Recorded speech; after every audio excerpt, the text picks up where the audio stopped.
한국 포터가 미친 듯이 팔리고 있습니다. 이제껏 일본 자동차가 최고라고 생각했던 미국인들이 180도 달라졌는데요. 공장을 풀가동하는 것도 모자라 한국에 있는 중고차까지 싹 쓸어간다는데 시작 전 구독, 좋아요 꼭 눌러주세요. 안녕하세요. 저는 미국에서 변호사를 하고 있는 케이트예요. 지금은 누가 봐도 번듯한 직장에 남부러울 것 없이 살고 있지만 이 모든 게 다 저희 엄마 덕분이죠. 저는 어릴 적부터 아빠 없이 엄마 그리고 동생과 함께 살아왔어요. 엄마는 늘 저와 동생을 위해서라면 뭐든지 하셨죠. 아무리 힘들고 어려운 일이더라도 돈을 벌 수만 있다면 가리지 않고 몸을 던졌어요. 그렇게 엄마는 가족을 지켜왔습니다. 어릴 적 기억을 떠올려 보면 엄마는 늘 바쁘셨어요. 새벽같이 일어나 출근을 하셨고 저녁 늦게서야 집에 돌아오셨죠. 그럼에도 불구하고 집안일도 놓치지 않으셨습니다. 피곤한 기색을 보이면서도 우리가 배고플까봐 저녁상을 차리고 빨래를 개고 바닥을 닦았어요. 어린 저는 그런 모습이 당연한 줄로만 알았죠. 하지만 나중에야 알았습니다. 다른 엄마들은 그렇게 살지 않는다는 걸요. 엄마는 늘 강한 사람이었어요. 하지만 그 강함이 스스로 원해서 만들어진 것은 아니었죠. 엄마는 우리 가족을 지키기 위해서 오롯이 두 아이를 책임지기 위해서 강해져야만 했습니다. 어쩌면 그것이 엄마에게 주어진 유일한 선택지였는지도 몰라요. 당시 특별한 기술이 없었던 엄마는 처음에는 식당에서 설거지를 하셨어요. 남들이 꺼려하는 뒷정리와 청소 같은 일들을 도맡아 하셨죠. 하지만 그걸로는 생활비가 부족했습니다. 그러다 엄마는 도배 일을 시작하게 되었어요. 사실 엄마는 도배에 대해 전혀 알지 못했죠. 하지만 돈을 벌 수 있다면 뭐든 배우겠다고 결심하셨습니다. 그렇게 하루아침에 도배사로 나서게 되었어요. 당시 엄마가 도배를 배우던 시절 여자 도배사는 거의 없었어요. 대부분 남자들이 하는 일이었고 힘쓰는 작업이 많았기 때문에 여성들이 버티기 힘든 환경이었죠. 그런데 엄마는 그런 것쯤은 개의치 않으셨습니다. 도배 일을 하면 훨씬 돈을 많이 벌 수 있었고 엄마에겐 그게 가장 중요했으니까요. 연약한 몸에 무거운 접착제를 나르고 벽지를 들고 계단을 오르내리며 하나하나 익히셨어요. 손에 물집이 잡히고 허리가 아파도 쉬지 않았죠. 당시 엄마는 유일한 여자였어요. 처음엔 그저 신경 쓰지 않으려 했죠. 하지만 시간이 지날수록 불편한 시선이 느껴졌습니다. 특히 같은 팀에 있던 중국 출신 노동자 몇 명이 엄마를 유독 신경 쓰고 치근덕거렸어요. 처음에는 그냥 말장난이라고 생각하려 했지만 점점 더 선을 넘는 행동을 하기 시작했죠. 어느 날은 벽지를 붙이느라 높은 곳에 올라가 있었는데 그중 한 명이 밑에서 의미심장한 웃음을 지으며 엄마를 쳐다봤어요. 말로는 장난이라고 했지만 그 시선과 행동이 너무 불쾌했죠. 다른 남자들도 비슷한 분위기를 띠며 엄마에게 불필요한 신체 접촉을 시도했습니다. 엄마는 그 순간 결심했어요. 이렇게는 더 이상 못 견디겠다고요. 그날 퇴근하자마자 엄마는 곧장 미용실로 갔어요. 그리고 망설임 없이 스포츠 머리로 밀어버렸죠. 어깨까지 내려오던 머리카락이 바닥에 우수수 떨어졌습니다. 미용사가 깜짝 놀라며 몇 번이고 다시 확인했지만 엄마는 단호했어요. 그리고 다음날 엄마는 가슴을 압박붕대로 단단히 감고 작업복을 입었어요. 더 이상 여자처럼 보이지 않기 위해서였죠. 그 모습을 본 동료들은 모두 놀랐습니다. 하지만 엄마는 아무렇지도 않은 듯 묵묵히 일을 계속했어요. 그리고 더 이상 아무도 엄마를 함부로 대하지 않았죠. 대신 동료들은 엄마를 같은 노동자로 대하기 시작했죠. 무거운 짐을 나를 때도 벽지를 붙일 때도 누군가 돕겠다고 나서지 않았습니다. 오히려 엄마는 기분 나쁘게 추근덕대는 것보다 그게 더 좋다고 했어요. 몸은 힘들었지만 마음은 편했다고 했죠. 엄마가 그렇게까지 해서라도 버텨야 했던 이유는 그건 바로 우리 가족 때문이었어요. 아빠는 우리가 아주 어릴 때 사고로 세상을 떠났죠. 그날도 평소처럼 출근했던 아빠가 저녁이 되어도 돌아오지 않았습니다. 그날 아빠는 퇴근길에 마트에 들렀다가 뜻하지 않은 일을 마주하게 되었어요. 강도들이 마트를 털기 위해 들어왔고 그 과정에서 6살 아이를 인질로 잡았죠. 절박한 상황 속에서 아이의 울음소리가 마트 안을 가득 메웠습니다. 아빠는 그 모습을 지켜볼 수만은 없었어요. 마트 안에 다른 사람들이 모두 몸을 웅크리고 있을 때 아빠는 조용히 일어섰죠. 강도들과 대화를 시도했습니다. 아이를 풀어주면 자신이 대신 인질이 되겠다고 했어요. 강도들은 처음에는 아빠의 제안을 비웃었죠. 하지만 아빠는 흔들리지 않았습니다. 긴장감이 감도는 순간 아빠는 천천히 강도들에게 다가갔어요. 두 손을 들어 보이며 차분한 목소리로 계속 말을 건넸죠. 아이를 놓아주면 모든 게 잘 될 거라고, 서두를 필요 없다고 설득했습니다. 강도들의 긴장이 조금씩 풀리는 듯 했어요. 그때 아빠는 순간적으로 몸을 날렸죠. 아이를 감싸 안으며 옆으로 밀쳐냈습니다. 하지만 그 순간 총성이 울렸어요. 아이는 무사했지만 아빠의 가슴에서는 붉은 피가 흘러나왔죠. 강도들은 당황한 듯 서둘러 도망쳤고 마트 안은 순식간에 혼돈에 빠졌습니다. 누군가 구급차를 불렀지만 병원에 도착했을 때는 이미 늦었어요. 엄마가 병원에 도착했을 때 아빠는 이미 차가운 침대 위에 누워 있었죠. 후에 경찰 조사를 통해 알게 된 사실들이 하나둘씩 전해졌습니다. 아빠가 구한 아이는 다행히 큰 충격 외에는 아무런 상처도 입지 않았다고 해요. 아이의 부모는 눈물을 흘리며 아빠에게 감사하다는 말을 전했죠. 하지만 그 말들이 우리의 상실을 달래줄 수는 없었습니다. 강도들은 며칠 뒤 검거되었어요. 그들은 마약에 찌들어 이성을 잃은 채 무모한 강도 행각을 벌였다고 했죠. 재판에서 그들은 중형을 선고받았습니다. 하지만 그것이 우리 가족에게 위로가 될 리 없었어요. 우리에게는 이미 돌이킬 수 없는 상처가 남았죠. 아빠의 장례식장에는 많은 사람들이 찾아왔습니다. 평소 아빠를 아는 사람들은 물론 사건을 접한 시민들도 조문을 왔어요. 모두들 아빠를 영웅이라고 했죠. 한 어린 생명을 구하기 위해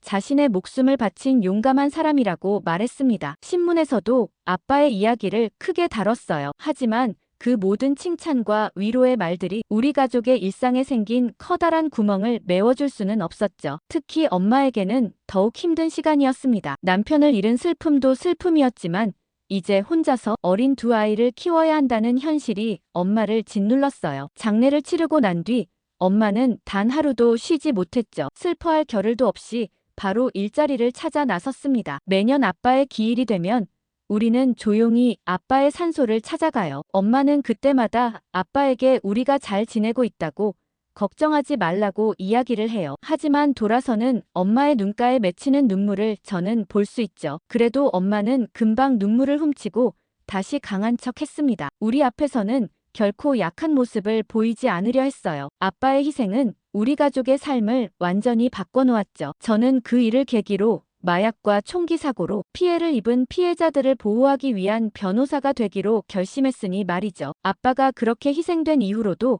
미국 사회는 전혀 변하지 않았습니다. 여전히 한 해에만 총기 사고로 목숨을 잃은 사람이 4만 명이 넘습니다. 특히 법정에서 마약 사건을 다룰 때면 가슴이 더욱 아파와요. 펜타닐로 인한 사망자 수가 하루 평균 190명을 넘어선다는 통계를 볼 때마다 그날 마약에 취해 우리 아빠의 목숨을 앗아간 그들이 떠오르죠. 1년 동안 약 11만 명이 약물 과다 복용으로 생을 마감했다는 사실이 미국 사회의 깊은 상처를 보여줍니다. 그래서 제가 피해자 가족들을 만날 때면 그들의 눈빛에서 20년 전 우리 가족의 모습이 보이죠. 한순간의 비극이 한 가정을, 그리고 그 가정의 미래를 완전히 바꿔놓는 것을 지켜보는 일은 여전히 고통스럽지만 그들에게 조금이라도 도움이 되고자 노력하고 있어요. 이런 제 모습을 보며 엄마도 자랑스러워 하시죠. 어릴 때부터 엄마는 항상 우리가 공부에 집중할 수 있도록 뒷바라지를 해주셨습니다. 새벽같이 일어나 도시락을 싸주고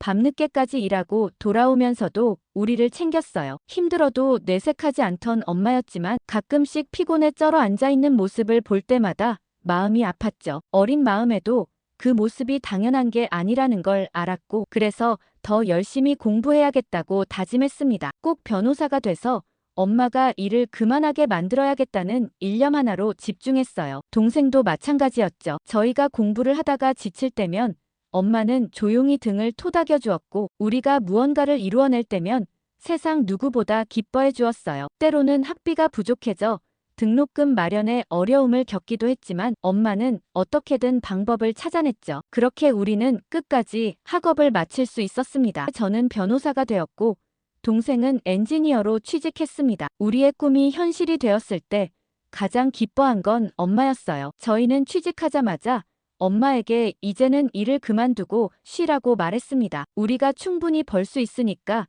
이제는 엄마가 편하게 살면 된다고요. 하지만 엄마는 손사래를 쳤죠. 나는 아직 쓸모가 있다며 너희한테 부담 주기 싫다고 했습니다. 엄마는 그렇게 단호했어요. 일하는 것이 힘들지 않냐고 물으면 엄마는 웃으며 말했죠. 나는 아직 괜찮다며 몸을 움직여야 건강하다고 했습니다. 그런데 그런 엄마가 안쓰러웠던 저희는 다시 한번 엄마를 설득하기로 했죠. 하지만 엄마는 완강하셨어요. 일을 그만두는 일은 절대 없을 거라고 하셨죠. 고집센 엄마의 태도에 저와 동생은 고민하기 시작했습니다. 어떻게 하면 엄마를 편하게 해드릴 수 있을까 했는데 일은 끝까지 한다고 우기셨죠. 그런데 동생이 엄마에게 차라도 한 대 사드리자고 얘기했습니다. 사실 미국에서는 집집마다 최소 차 한 대가 있는 건 기본이었어요. 인원수에 맞게 차를 가지고 있는 집들이 많죠. 통계를 보면 미국 가구당 평균 2대의 차량을 보유하고 있다고 합니다. 특히 교외 지역으로 갈수록 이 수치는 더 높아져요. 뉴저지나 코네티컷 같은 주의 교외 지역에서는 가구당 평균 2.3대까지 올라가기도 하죠. 대중교통이 잘 발달하지 않은 미국의 특성상 차가 없으면 일상생활이 불가능에 가깝습니다. 뉴욕이나 샌프란시스코 같은 대도시를 제외하면 대부분의 도시가 자동차 중심으로 설계되어 있어요. 버스 노선도 제한적이고 운행 간격도 긴 편이죠. 특히 우리가 사는 교외 지역은 더욱 그랬어요. 마트에 가는 것도 병원에 가는 것도 모든 것이 자동차를 필요로 했습니다. 실제로 제가 사는 지역만 해도 가장 가까운 대형마트까지 걸어서 40분이 넘게 걸렸죠. 더구나 미국의 도로는 보행자를 위한 시설이 부족해서 어떤 구간은 인도조차 없는 경우도 있었어요. 병원은 더 멀었습니다. 가장 가까운 종합병원까지 차로 30분이 걸렸고 응급 상황이 생기면 구급차를 부르지 않는 한 스스로 이동할 방법이 필요했죠. 저는 회사 근처에 살고 있어서 대중교통으로도 충분했지만 동생은 실리콘밸리에 있는 회사를 다니느라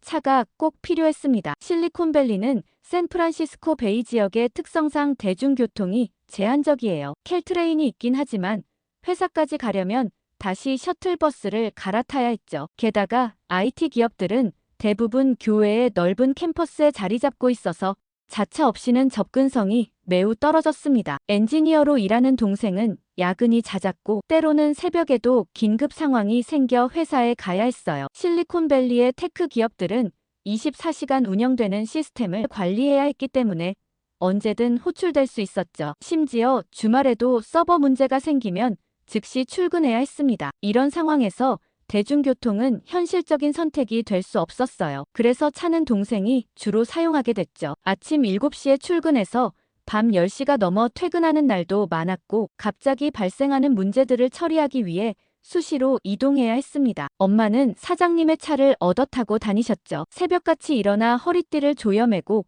간단한 아침을 챙겨 먹고 무거운 짐을 챙겨 서둘러 집을 나서셨는데 허겁지겁 바쁜 발걸음으로 골목길을 나서면 바로 옆집에서 자동차 한 대가 천천히 다가왔습니다. 엄마는 익숙한 듯 조수석 문을 열고 올라타셨어요. 옆집 사장님이 늘 태워다 주셨기 때문이죠. 비가 오나 눈이 오나 사장님의 자동차는 늘 엄마를 태워가셨어요. 하루의 시작과 끝이 그 차와 함께였죠. 출근길이면 항상 옆집 사장님과 이런저런 이야기를 나누셨습니다. 도베일이 있는 현장의 위치부터 시작해서 요즘 힘든 일이나 즐거운 일들까지 서로 나누며 가셨어요. 때로는 일찍 현장에 도착해서 커피 한 잔을 마시며 하루를 시작하기도 하셨죠. 이런 엄마의 모습을 보면서 고민이 많았어요. 이제는 엄마가 직접 운전할 수 있도록 차를 마련해 드려야 한다고 생각했죠. 남의 차를 얻어 타는 것이 익숙해진 엄마였지만 불편하지 않을 리 없었습니다. 저희는 엄마에게 차를 사드리겠다고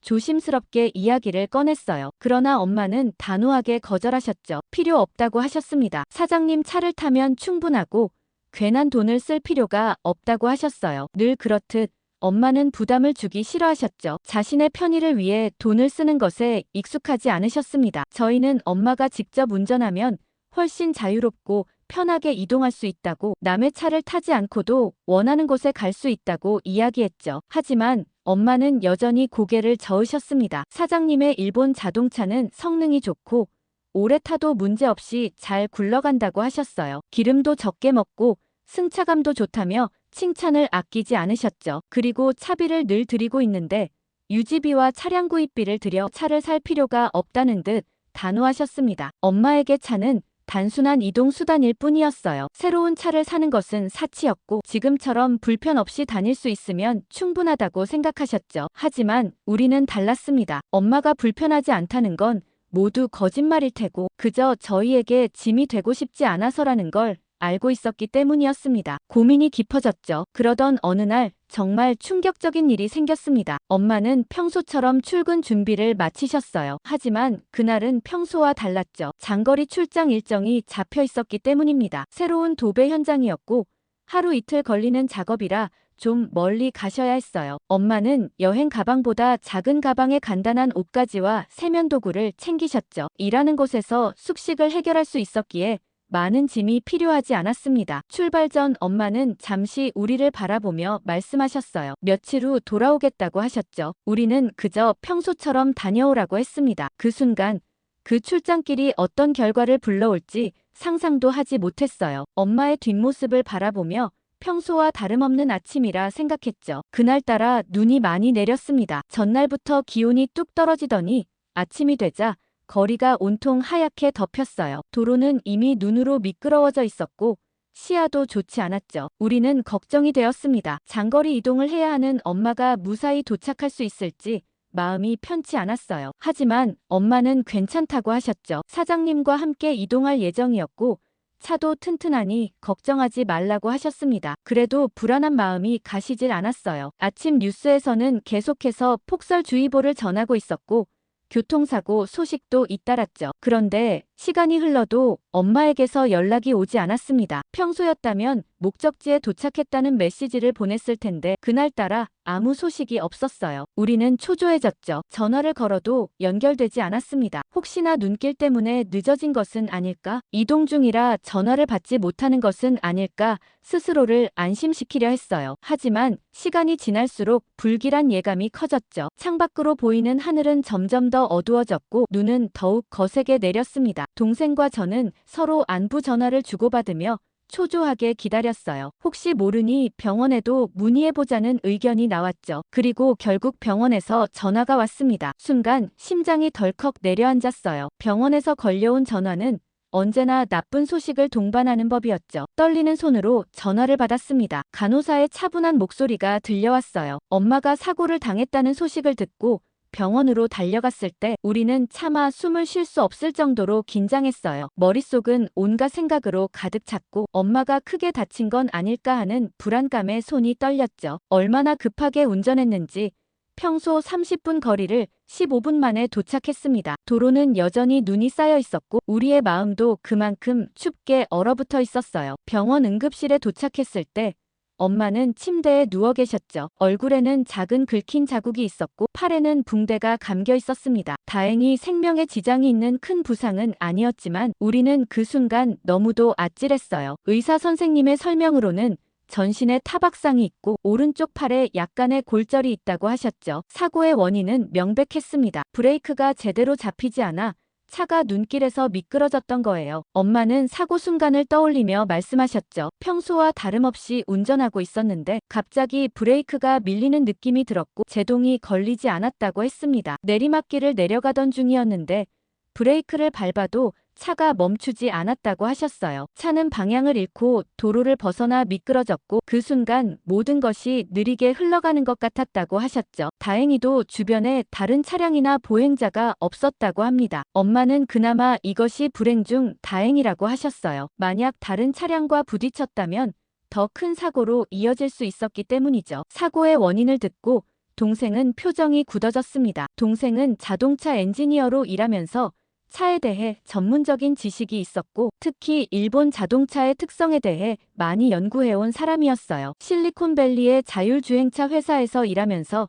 차량 안전성에 대해 늘 고민하던 터였죠. 동생은 그날 저녁 사고 사진을 살펴보더니 깊은 한숨을 쉬었습니다. 차 밑을 보니 녹이 심하게 슬어 있었고 특히 브레이크 시스템 부근이 심각하게 부식되어 있었어요. 브레이크 라인과 연결된 부분이 거의 다 녹슬어 있었죠. 동생은 이런 상태로 운전하는 것이 얼마나 위험한지 설명했습니다. 특히 눈이 오는 날씨에는 더욱 위험할 수 있다고 했어요. 동생은 단번에 문제를 알아챘죠.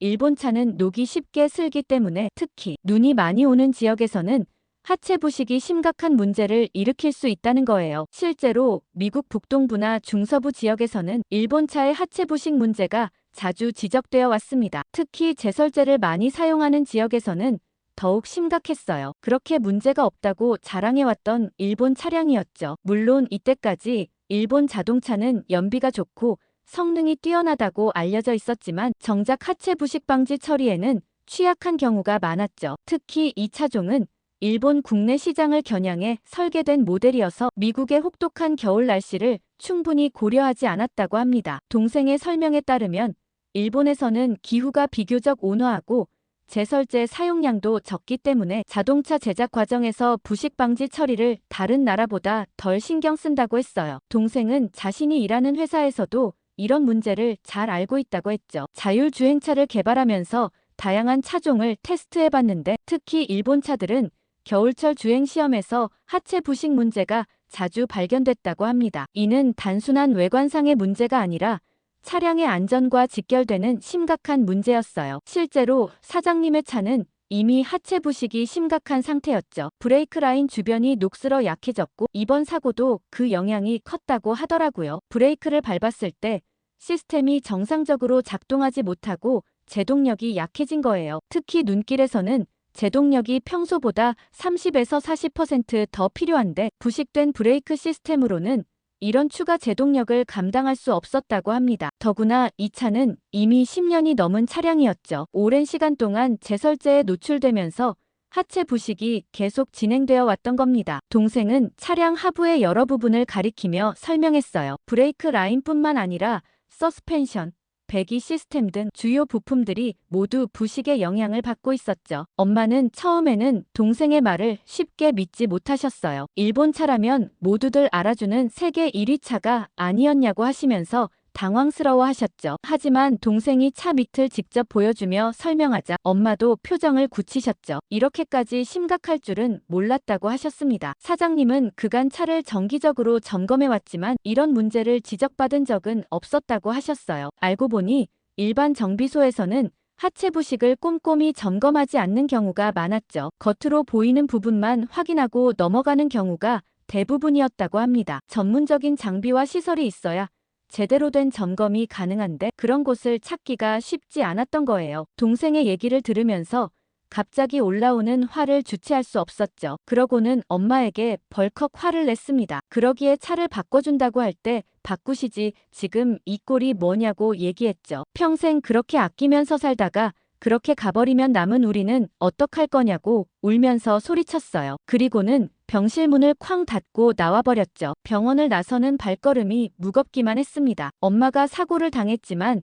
다행히 크게 다치지는 않았다는 안도감보다 왜 이런 일이 벌어졌는지에 대한 화가 먼저 치밀어 올랐어요. 처음부터 차를 사드리겠다고 했을 때 엄마가 고집만 부리지 않았더라면 이런 일은 없었을지도 모른다는 생각이 머릿속을 떠나지 않았죠. 아니 사실 저 스스로에게 화가 났어요. 엄마가 뭐라 하시든 무조건 차를 사드렸어야 한다고 생각했죠. 집으로 돌아오는 길 머릿속이 복잡했습니다. 그간 엄마는 일본 차에 대한 믿음이 강하셨어요. 사장님 차지만 연비가 좋고 고장이 없다며 오래 타도 문제 없다고 저희를 설득하려 드셨죠. 그래서 동생과 저도 만약 차를 사더라도 일본 차를 사드려야겠다 생각했죠. 하지만 결국 그 차는 엄마를 지켜주지 못했습니다. 눈길에서 브레이크가 제대로 잡히지 않아 미끄러졌고 사고를 피할 수 없었어요. 병원에서 집으로 돌아오는 길 저는 한마디도 하지 않았죠. 동생도 조용히 제 옆을 걸었습니다. 머릿속에서는 끊임없이 같은 말이 맴돌았어요. 왜 그때 우리 말을 듣지 않았을까? 왜 그렇게까지 고집을 부렸을까? 하는 생각이 들었죠. 마음 한편에서는 엄마가 다치지 않아서 다행이라는 생각이 들었지만 그보다 억울한 감정이 먼저 올랐습니다. 집에 도착하자마자 저는 방으로 들어갔어요. 엄마는 병원에서 하루 더 입원하기로 했지만 저는 엄마를 걱정하는 마음보다 화가 먼저 났죠. 엄마가 아픈 것도 지금 병원에 있다는 것도 잠시 잊은 채 침대에 털썩 주저앉았습니다. 동생이 조심스럽게 제 방 문을 열었지만 저는 고개를 돌렸어요. 아무 말도 하고 싶지 않았죠. 창밖으로 보이는 하늘은 여전히 회색빛이었습니다. 눈은 그쳤지만 찬바람이 계속해서 불고 있었어요. 병원에 계신 엄마 생각이 났죠. 평소라면 이런 날씨에도 묵묵히 일하러 가셨을 텐데 오늘은 병실 침대에 누워 계실 거예요. 그 생각을 하니 마음이 더욱 복잡해졌습니다. 그날 밤은 잠이 오질 않았어요. 시간이 지나면서 점점 미안한 마음이 들기 시작했습니다. 엄마가 고집을 부린 건 단순한 문제가 아니었을지도 모른다는 생각이 들었죠. 엄마는 평생 저희에게 부담이 되지 않으려고 노력하셨습니다. 돈이 생기면 저희 학비와 생활비로 먼저 썼고 본인을 위한 소비는 거의 하지 않으셨어요. 다음날 동생과 함께 퇴원한 엄마가 집으로 들어오셨어요. 그리고는 저를 불러앉히셨죠. 오히려 제게 미안하다며 손을 꽉 잡아주시는데 눈물이 왈칵 쏟아졌습니다. 그러면서 엄마는 조용히 말씀을 이어가셨어요. 그간 벌어왔던 돈은 생활비로 다 써버려서 이 나이 먹도록 번듯한 집도 차도 마련하지 못했다고 하셨죠. 그러면서 너희 둘을 위해 맛있는 거, 좋은 거 하나 제대로 해주지 못한 걸 늘 마음 아파하셨다고 하셨습니다. 조금만 더 알뜰하게 살았다면 너희에게 이렇게 패 끼칠 일은 없었을 텐데 미안하다고 하셨죠. 그래서 차를 사주겠다는 말을 듣고도 선뜻 받아들이지 못했다고 하셨어요. 자식들에게 짐이 되고 싶지 않았다고 하셨습니다. 사줘도 엄마가 너희에게 사주고 싶었는데 이렇게 고집을 부리다 병원 신세까지 지고 걱정 많이 했냐며 용서하라고 하셨죠. 저는 무슨 말을 해야 할지 몰랐습니다. 엄마의 사랑은 늘 제가 생각했던 것보다 더 크다는 걸 다시 한번 깨달았죠. 짐이 되고 싶지 않다는 말이 가슴을 깊숙이 찔렀어요. 엄마가 그동안 얼마나 힘들었는지 저희는 너무 늦게 깨달았어요. 엄마는 저희를 위해 모든 것을 희생하면서도 단 한 번도 힘들다고 말씀하지 않으셨죠. 엄마의 강인함 뒤에 숨겨진 희생을 이제야 이해한 저는 지난날 엄마에게 했던 모든 말과 행동이 후회되었습니다. 눈물이 계속해서 흘러내렸어요. 엄마 앞에서 울지 않으려고 했지만 참을 수가 없었죠. 울컥울컥 치밀어 오르는 감정을 주체할 수 없었습니다. 그동안 얼마나 힘드셨을지, 얼마나 외로우셨을지 생각하니 가슴이 미어졌어요. 엄마는 당신의 모든 것을 저희에게 주셨는데 지금까지도 미안해하고 계신다는 게 속상했죠. 가슴이 먹먹해졌습니다. 더 이상 참을 수 없었어요. 갑자기 목이 메어왔죠. 아무 말도 하지 못한 채 눈물이 쏟아졌습니다. 엄마는 놀란 듯 저를 바라보셨어요. 저는 힘겹게 입을 열었죠. 화낸 것 정말 죄송하다고 했어요. 엄마가 없으면 저도 없는 거라고, 엄마가 힘들면 저도 힘들고, 엄마가 아프면 저도 아픈 거라고 말씀드렸습니다. 엄마는 아무 말 없이 저를 바라보셨어요. 그리고 천천히 손을 뻗어 제 머리를 쓰다듬으셨죠. 아주 조심스럽게. 마치 어린 시절로 돌아간 듯한 손길이었습니다. 엄마의 눈가도 젖어 있었어요. 저희는 아무 말도 하지 않은 채 한참을 그렇게 서 있었죠. 시간이 멈춘 것 같았습니다. 그날 저녁 저는 동생과 긴 대화를 나눴어요. 저희는 결심했죠. 더 이상 미룰 수 없었고 저희는 안전한 차를 찾기 시작했어요. 이번에는 반드시 엄마가 안심하고 운전할 수 있는 차를 골라야 했죠. 동생은 자동차 엔지니어로서의 전문성을 살려 안전성을 최우선으로 고려했습니다. 가장 먼저 일본 차는 제외했어요. 이제는 엄마도 아실 거예요. 하체 부식이 심한 일본 차를 계속 타는 건 위험한 선택이라는 것을요. 저희는 다른 옵션들을 하나하나 살펴봤어요. 유럽 차는 성능은 좋지만 유지비가 너무 비쌌고 미국 차는 크기가 너무 커서 엄마가 운전하기에 부담스러웠죠. 한국 차들을 중심으로 살펴보면서 엄마에게 가장 적합한 모델을 찾으려 노력했습니다. 게다가 엄마의 직업인 도배라는 특성상 작업 도구를 실어놔를 공간도 필요했죠. 벽지와 접착제, 각종 공구들을 실어야 했기 때문에 트렁크 공간이 넉넉해야 했습니다. 게다가 차가 너무 크면 엄마가 운전하기 힘들 테고 작으면 작업을 할 때 불편할 터였어요. 이런 조건을 만족시키는 차를 찾는 건 생각보다 쉽지 않았죠. 동생과 저는 여러 모델을 비교해가며 고민을 거듭했습니다. 동생은 매일 밤 자동차 관련 커뮤니티를 찾아보며 사용자 후기들을 꼼꼼히 살펴봤어요. 특히 상업용으로 사용하는 사람들의 의견을 주의 깊게 읽었죠. 저는 중고차 시장도 알아보고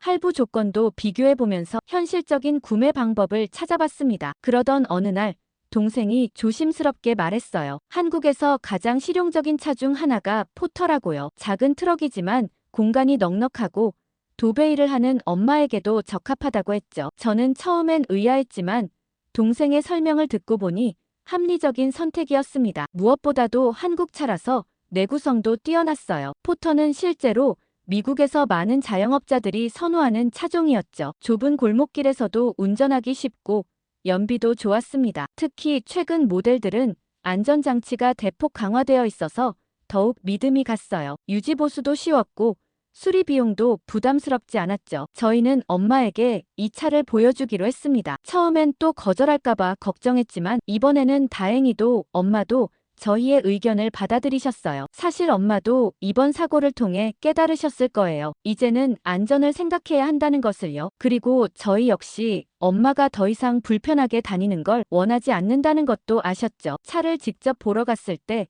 직원으로부터 충격적인 이야기를 들었어요. 요새 유럽과 미국에서 포터의 인기가 엄청나서 한참을 기다려야 한다고 했죠. 다음 달이면 물량이 좀 풀릴 텐데 대기를 걸어두는 게 좋겠다고 추천해 주었습니다. 저희는 바로 포터를 계약하기로 했죠. 할부금은 동생과 제가 나눠서 내기로 했고 보험료와 유지비도 저희가 책임지기로 했습니다. 엄마는 이제 걱정 말고 편안히 인생을 즐기시면 좋겠다고 말씀드렸어요. 일도 좀 줄이시기로 약속했죠. 그날 집으로 돌아오는 길, 엄마는 오랜만에 편안한 얼굴을 하고 계셨어요. 이 차와 함께 저희의 삶도 새로운 출발을 맞이하게 될 거라고 믿었어요. 태권도 그거 그냥 발펜싱 아냐? 차라리 프랑스 펜싱이나 일본 유도를 보는 게 낫지. 요새 그거 누가 봐? 여기 프랑스의 한 대학에서 스포츠 심리학을 가르치는 교수님이 이런 이야기를 하고 있습니다. 그 앞에서 의아한 표정을 짓고 있는 한 프랑스 여성이 있는데요. 이 여성으로 인해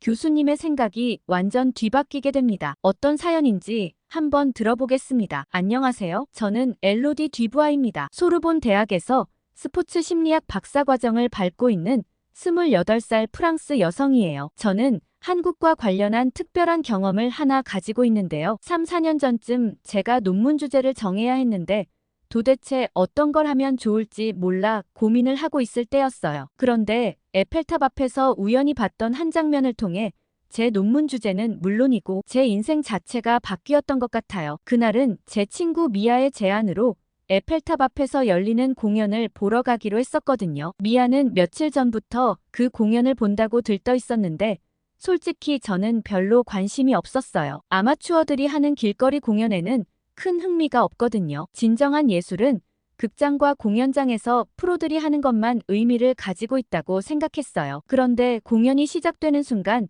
저는 완전히 압도당하고 말았습니다. 그 공연은 한국 태권도 시범단의 공연이었어요. 시범단이 보여주는 화려한 고공 발차기와 절제된 동작 그리고 위력적인 격파 시범은 정말 놀라웠습니다. 보면서 저는 태권도를 하는 멤버들의 얼굴에서 굉장히 특이한 점을 한 가지 발견했어요. 다들 눈빛에서부터 강인한 에너지가 느껴졌거든요. 이건 단순한 무술을 넘어 무언가 있을 거라는 확신이 강하게 들었습니다. 그런데 공연이 끝난 다음 미아의 행동을 보고 저는 깜짝 놀랐어요. 미아는 공연팀에게 다가가 말을 거는 거예요. 부끄럽고 민망해하는 저와 달리 미아는 굉장히 자연스러웠어요. SNS에서 파리 공연을 한다는 걸 보고 한참 전부터 기다렸다며 선물을 받아달라며 선물을 내밀었어요. 그러자 공연팀인 지훈 씨는 우리 공연을 재밌게 봐줘서 고맙다고 얘기하며 어땠냐고 물어봤습니다. 그러자 미아는 완전 콧소리를 잔뜩 섞은 목소리로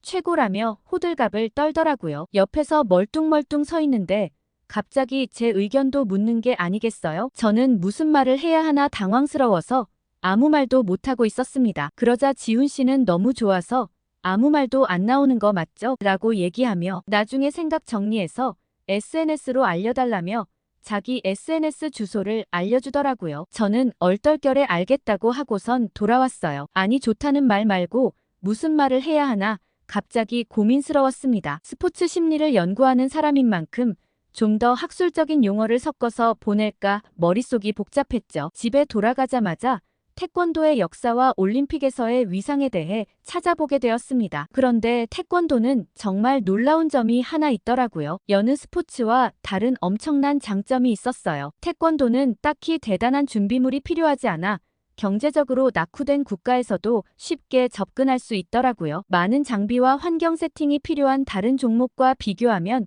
누구나 쉽게 배울 수 있었죠. 실제로 구글 지도에서 태권도를 검색해보면 태권도장이 없는 나라를 찾는 게 더 어려울 정도였습니다. 게다가 도쿄 올림픽에서는 61개국이 태권도 종목에 참가하여 21개국이 시상대에 오를 정도로 다양한 국가에서 메달을 가져갈 수 있었어요. 심지어 남미에서 최초의 메달리스트가 태권도 종목에서 나오기도 했죠. 올림픽 위원회 입장에서는 태권도 종목으로 경제적으로 낙후된 나라에서도 메달을 가져갈 수 있고 선수들이 공정하게 기회를 얻을 수 있는 종목이니만큼 올림픽의 본래 목표를 가장 잘 구현한 종목이라고 볼 수밖에 없었어요. 태권도가 없어지면 많은 나라들의 지탄을 받을 수밖에 없겠다는 생각이 들었습니다. 게다가 미국에서는 요즘 태권도 열풍이 어마어마해서 태권도장을 대기하고 들어간다는 얘기까지 있더라고요. 그러면서 저는 이런 태권도의 매력이 궁금해지기 시작했고 이걸 바로 논문 주제로 써야겠다고 생각했어요. 저는 지훈 씨에게 연락해 오늘 공연은 정말 좋았는데 사실 더 좋은 건 태권도라는 운동 자체를 알게 된 것 같다고 얘기했어요. 공연 후에 태권도에 대해 이것저것 찾아봤는데 놀라운 점이 한두 가지가 아니었다고 말이죠. 다음에 기회가 되면 한번 태권도에 대해 더 알려달라고 얘기했고 지훈 씨는 태권도를 알릴 수 있는 자리라면 얼마든지 좋다며 흔쾌히 알겠다고 얘기했죠. 그렇게 지훈 씨의 SNS를 구경하는데 저는 깜짝 놀랐어요. 지훈 씨는 국가대표 태권도 시범단으로 활동하고 있는 것 같았습니다. 세계 각국에서 이렇게 태권도 퍼포먼스를 하는 것 같았죠. 지훈 씨의 영상을 보면서 태권도라는 운동이 정말 멋있다는 생각을 하게 되었어요. 그리고 다음날 저는 지도 교수님께 찾아가 태권도 선수들의 심리적 준비 과정에 대해 연구하고 싶다고 말씀드렸어요. 교수님은 제 얘기를 듣고 깜짝 놀라시더라고요. 태권도를 선택할 줄은 생각도 못했다고 하셨죠. 태권도보다는 프랑스인들이 많이 하는 펜싱이나 메달을 많이 획득하는 수영을 권하셨어요. 그게 아니라 아시아에서 하는 운동을 하고 싶다면 유도도 괜찮다고 하셨죠. 한국 스포츠인 태권도는 아무래도 세계적으로 봤을 때 권위도 좀 떨어지고 발펜싱이라는 말을 들을 정도로 시시한 스포츠가 아니냐고 얘기하시더라고요. 저는 그 말을 듣고 교수님이 과연 태권도를 실제로 한번 봤을까 싶은 의구심이 들었어요. 제가 봤던 태권도는 압도적인 느낌이 들었거든요. 저는 교수님의 만류에도 불구하고 무조건 태권도를 하겠다고 선택했고 제가 원하는 주제로 논문을 진행하기로 한다고 말씀드렸어요. 그렇게 저는 논문 연구를 위해 프랑스 태권도 협회에 연락했고 운 좋게도 한국에서 온 태권도 전문가와 미팅을 할 수 있게 되었습니다. 그런데 저는 그 전문가를 만나러 가는 자리에서 깜짝 놀라고 말았어요. 제가 전혀 상상도 못한 인물이 그 자리에 있었거든요. 바로 지훈 씨였죠. 지훈 씨로부터 태권도에 대한 놀라운 사실을 알게 되었습니다. 생각보다 역사가 굉장히 깊은 스포츠였더라고요. 태권도의 뿌리는 신라시대의 화랑도 정신에서 시작되었는데 단순한 무술이 아닌 정신 수양과 국가 방위를 위한 종합적인 훈련 체계였다는 점이 매우 인상적이었어요. 특히 강인한 의지와 인내 그리고 충성과 같은 가치관이 현대 태권도에도 이어지고 있다는 점이 놀라웠어요. 게다가 한국인들의 태권도에 대한 사랑은 어마어마하더라고요. 한국인들에게 가장 많이 수련되는 무술로 지훈 씨 역시 어렸을 적부터 태권도장에 다녔다고 했어요. 한국 어린이들은 아마 절반 이상 정도 태권도 학원을 다녀본 경험이 있을 거라고 했죠. 그때 제 머릿속으로 뭔가 하나 스쳐 지나갔습니다. 한국 어린이들이 굉장히 인내심이 강하고 예의가 바르다는 내용의 기사였는데 그것과 태권도와의 연관성도 있지 않을까 생각해 보았죠. 태권도에 대한 해박한 지식과 열정 가득한 모습으로 설명하는 지훈 씨의 모습이 꽤 인상적이었습니다. 그리고 인터뷰 후에는 같이 밥이라도 먹어야 하나 생각하고 있었는데 지훈 씨의 대답은 뜻밖이었습니다. 지훈 씨는 저를 만날 줄 알았다면 이후 일정을 비우고 차라도 마셨을 텐데 아쉽다고 얘기하며 다른 일정 때문에 먼저 일어났어요. 좀 아쉬운 마음이 들었죠. 조만간 다시 만나자고 얘기하며 아무렇지 않게 헤어졌습니다. 그리고 이후 몇 주 동안 저는 파리 곳곳의 태권도 도장을 방문하며 현장 연구를 해야겠다고 생각했어요. 스포츠 심리를 공부하는 제 입장에서 직접 학생들이 태권도를 배우는 모습을 관찰하고 싶었기 때문이죠. 제가 어느 지역에 있는 곳을 갈까 고민하고 있던 찰나 지훈 씨는 연구가 잘 되어가고 있냐고 물었어요. 그래서 태권도 도장을 어디로 선정할지 고민이라고 했어요. 그런데 지훈 씨는 정말 의외의 대답을 내놓았습니다. 파리 외곽의 소외 지역에 가는 게 어떠냐고 물어봤습니다. 처음엔 굳이 거기까지 가야 할 이유가 있을까 생각했지만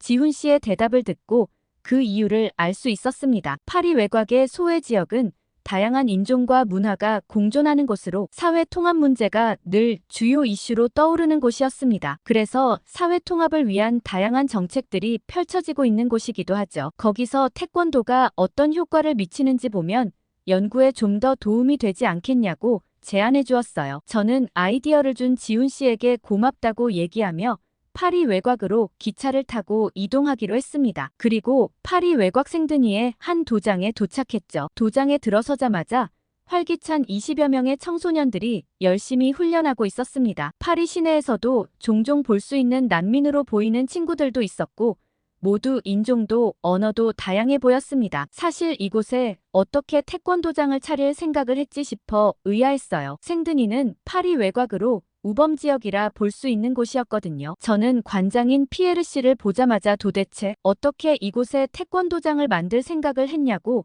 물어볼 수밖에 없었어요. 너무 궁금했거든요. 그러자 관장인 피에르 씨는 10년 전 작은 창고에서 시작한 게 지금은 이렇게 커진 거라고 얘기했어요. 프랑스에서 난민을 받아들이기 시작하면서부터 난민들과 파리 현지인들 사이의 갈등에서 피에르 씨는 어느 한쪽 편을 들기 어렵다는 생각을 했다고 해요. 나만 생각하면 당연히 이민자들이 들어오는 게 싫지만 또 그들의 입장에서 생각해보면 다시 자신의 나라로 돌아가는 게 지옥이라 목숨을 걸고 도망쳐온 거잖아요. 그런데 어느 날 길에서 정말 마음 아픈 모습을 봤다고 했습니다. 프랑스인 꼬마 아이가 난민 아이를 괴롭히고 있는 모습이었대요. 어른들이 난민을 싫어하고 배척하니 아무것도 모르는 아이들마저 서로를 비난하고 괴롭히는 걸 보고 이건 아니라는 생각이 들었다고 하셨습니다. 그래서 아이들이 서로 싸우지 않고 대화할 수 있는 공간을 만들고 싶다는 생각을 간절하게 하셨고 그 방법을 찾고 싶다고 했습니다. 당연히 아이들끼리 관계 개선에는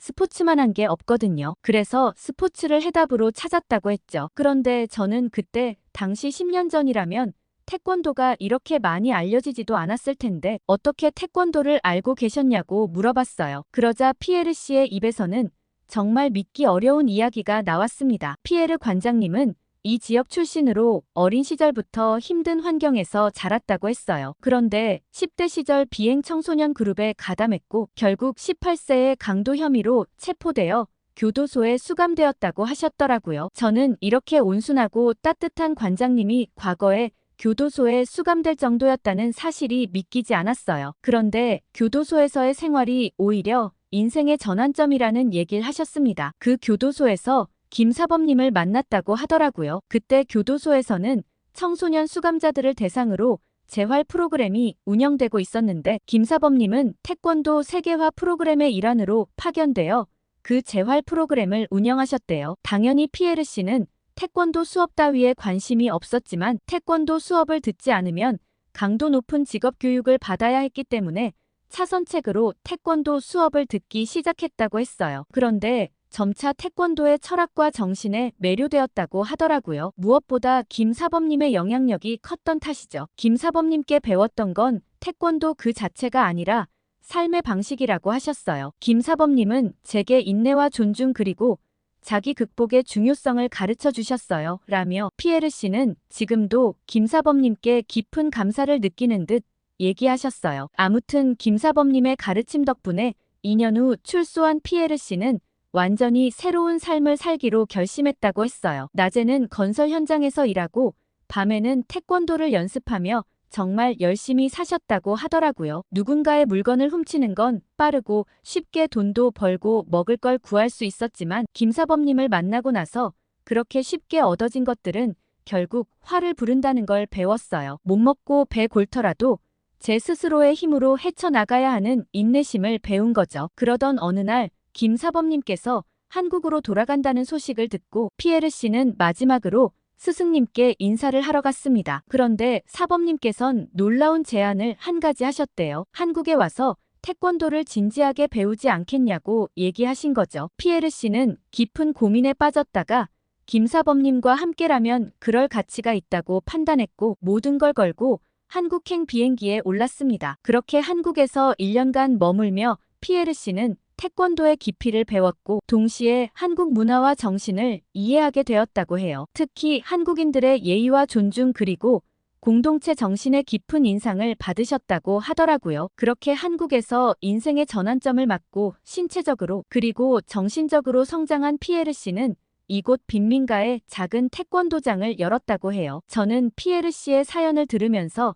감탄할 수밖에 없었습니다. 당연히 처음에 아이들은 그저 시간을 때우러 왔지만 피에르 씨는 한국어 인사법을 가르치고 한국의 역사와 문화에 대해 이야기해 주었대요. 그러던 어느 날 아이들이 점차 바뀌기 시작했다고 했습니다. 태권도를 통해 아이들은 자신감을 얻고 서로 존중하는 법을 배웠다고 해요. 한참 얘기를 나누고 있는데 이제 막 도착한 남자아이가 관장님께 굉장히 예의 바르게 인사를 하고 들어가더라고요. 저는 저 친구는 처음부터 잘했을 것 같은데요? 라고 얘기하자 피에르 씨는 그저 웃으셨어요. 아메드는 시리아 난민 출신으로 처음에는 말도 통하지 않고 적응하기 힘들어했대요. 하지만 태권도를 통해 자신감을 얻었고 프랑스어도 빠르게 늘어서 이제는 도장의 다른 아이들과도 잘 어울리고 얼굴도 많이 밝아졌다고 했어요. 저는 피에르 씨와의 대화를 통해 태권도는 단순한 운동이 아니라 사람을 변화시키는 힘이 있다는 걸 깨달았습니다. 여느 스포츠가 가질 수 없는 단단한 무언가가 있다고 생각했죠. 그렇게 피에르 씨와 인터뷰를 마무리하고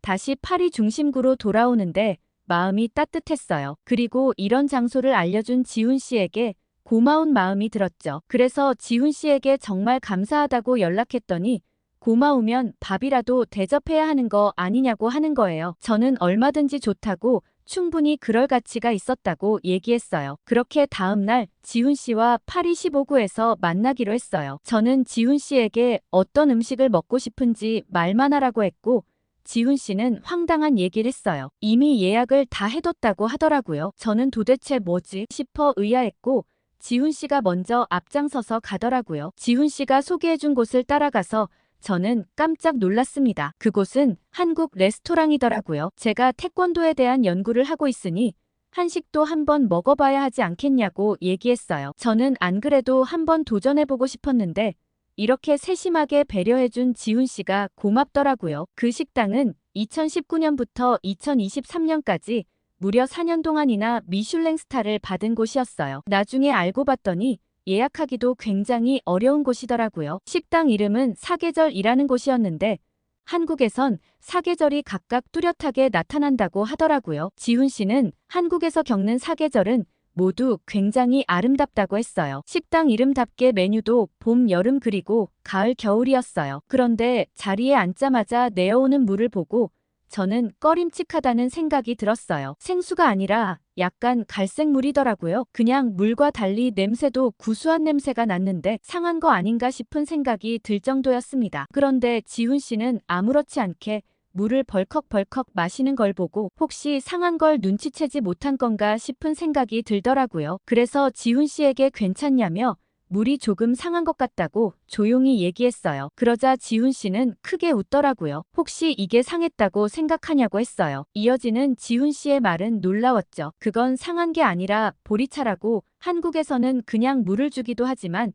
이런 차를 끓여두고 식혀서 준다고 했어요. 보리차는 심혈관 질환을 예방해주기도 하고 피부 미용에도 좋고 항염 효과도 있다고 했죠. 한국에선 흔한 일이라고 구수하고 맛있으니 한번 먹어보라고 했습니다. 저는 지훈 씨의 말을 믿고 눈 딱 감고 마셔보기로 했죠. 물에서는 고소한 향이 가득했고 꽤 제 입에 잘 맞았어요. 밍밍한 생수보다 훨씬 많이 마실 수 있을 것 같은 느낌이 들었어요. 그렇게 물을 마시며 이런저런 얘기를 하고 있는데 사장님은 바로 반찬을 4가지 내어주셨습니다. 지훈 씨에게 이 음식이 에피타이저 같은 거냐고 물어보니 지훈 씨는 나중에 메인 메뉴와 같이 먹는 음식인데 지금 바로 먹어도 상관은 없다고 말하더라고요. 이때까지 유럽의 음식점을 다녔을 때는 에피타이저는 시켜야만 나오고 주로 빵에 올리브유를 주는 경우가 많은데 한식당에서는 신선한 야채로 요리한 것을 내어준다는 게 좋았어요. 그 음식들은 하나같이 건강해 보였거든요. 그런데 저는 의아한 생각이 들었습니다. 이렇게 손이 많이 가는 걸 4가지나 내어주다니